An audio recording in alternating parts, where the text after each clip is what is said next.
Hello everybody, today we're looking at the Nameless Village quest in Dragon's Dogma 2. So this is one of the quests that you'll be doing as part of the main storyline, and you'll be getting this from Captain Brant within Ventworth. This is one of the earlier quests, and I wanted to do this walkthrough. Now this is actually from a previous save, if that makes sense. So I didn't save. I did the quest, I didn't save, so I could do it again for the video. Sounds a bit stupid, but you'll understand why, because it does take quite a bit of working out. So the location is marked on the map as soon as you get given the quest. So as soon as you activate it, there is a map icon which shows you where to go. So finding the place is not the problem. Working out what to do can be. So I want to walk through the steps that you will take. So once you enter the village, you'll get spoken to by one of the guys at the entrance. You can kind of ignore that interaction completely. There are some various other side things that you'll hear as you go. So these two talking in the window, for instance.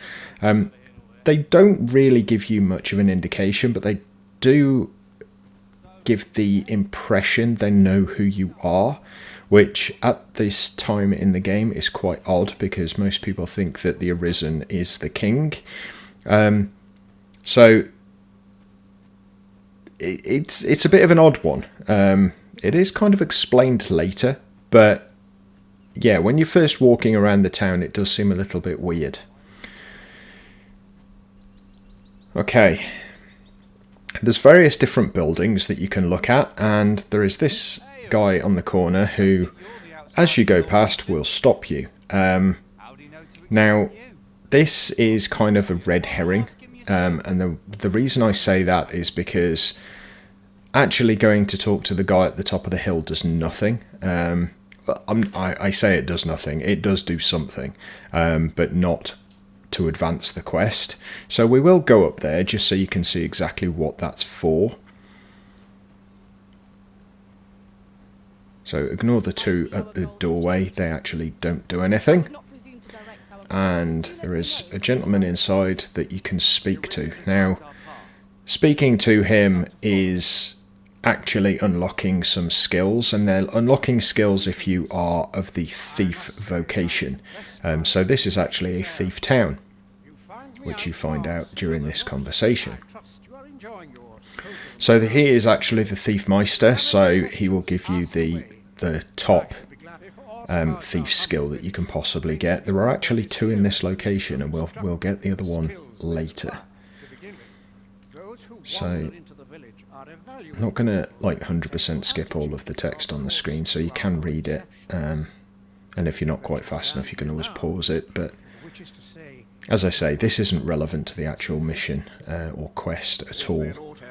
It's just a bit of filler, and good if you are playing or considering to play the thief vocation.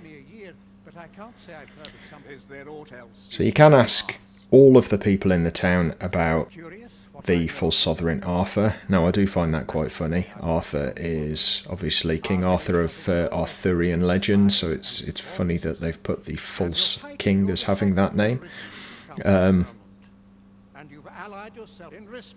So this guy seems to know a lot, and he's obviously not telling you. Now, it does give the impression that this is the guy you are supposed to speak to, and that's the important thing. You can mistakenly think that you have to do something to get his trust so that he will tell you what the Queen's on about, but trust me, that doesn't work. Actually, when you exit this building, so there we go, Legends Opus, that's actually the top skill. If you exit this building,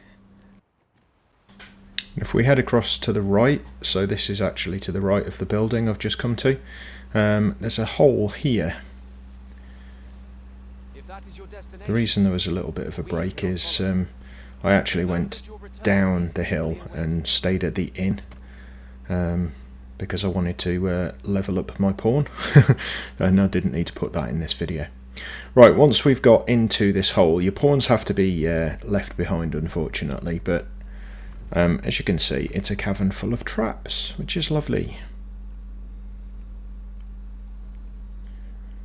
So turn your lantern on because it is quite dark. And if we head down here,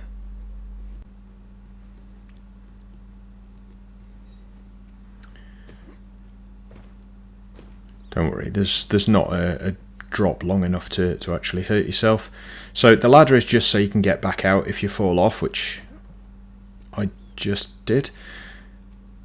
So yeah, there's only the ladder at the one end, and there's bats down here, so take that. Oh. Well, that was terrible. There we go. Okay, so yeah, basically you have to jump onto the platforms. They are pivoting platforms, so you do have to be careful.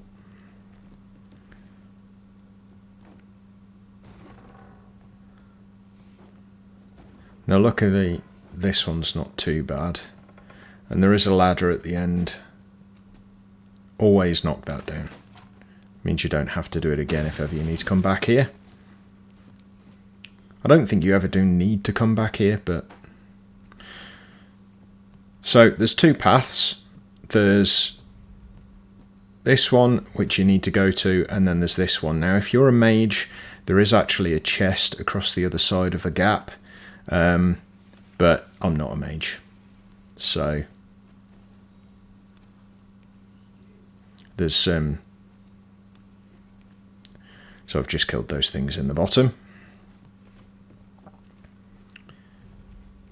Right, so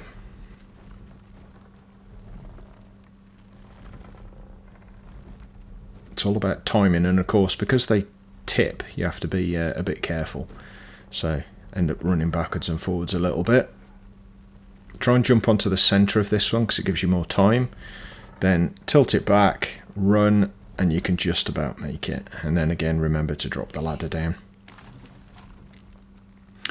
Right, that is basically it. As soon as you walk through this door, you get greeted by a cutscene. You made it after all. And then you can just, in essence, ask a load of questions about the false sovereign. I'm going to skip a lot of it. Okay, so there you go. Durar's Bill of Arrest, that's important, and the Pilferer's Handbook.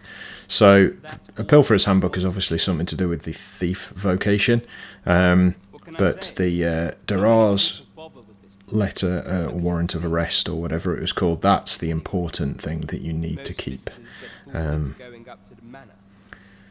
So, there you go. So, as I said, most visitors get fooled into going up to the manor. So you can go up there, it doesn't hurt to go up there, but you can think that that is where you need to go for the quest, which is obviously wrong, but there we go.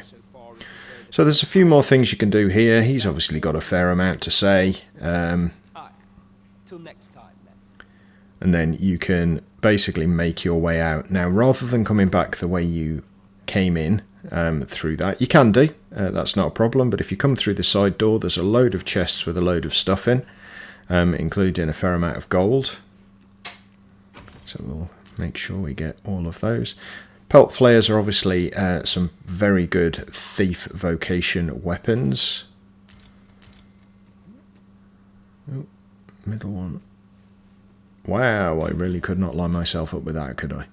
And thief gaiters, obviously, legwear. Then if we head up here, actually turns out to be a house. Now what I haven't done, and maybe I should have, is see whether you can actually do all of this without, because you can get back through that door. So whether you can do all of this without going through that oh god, what's the word I'm looking for? Without going through all those traps. There's a word for that sort of thing. I can't remember what it is, but assault course. There we go. Good God. I bow my head in shame. So yeah, whether you could do this without going through that entire assault course, which would have been nice, because as you can see, it does actually lead right through to the centre of town. Well, that's it. That's the quest. Thank you very much for watching, guys. Hope you found it useful. If you have, click the like button. Subscribe if you're new, and I will see you in my next video very soon. You all take care. Bye for now.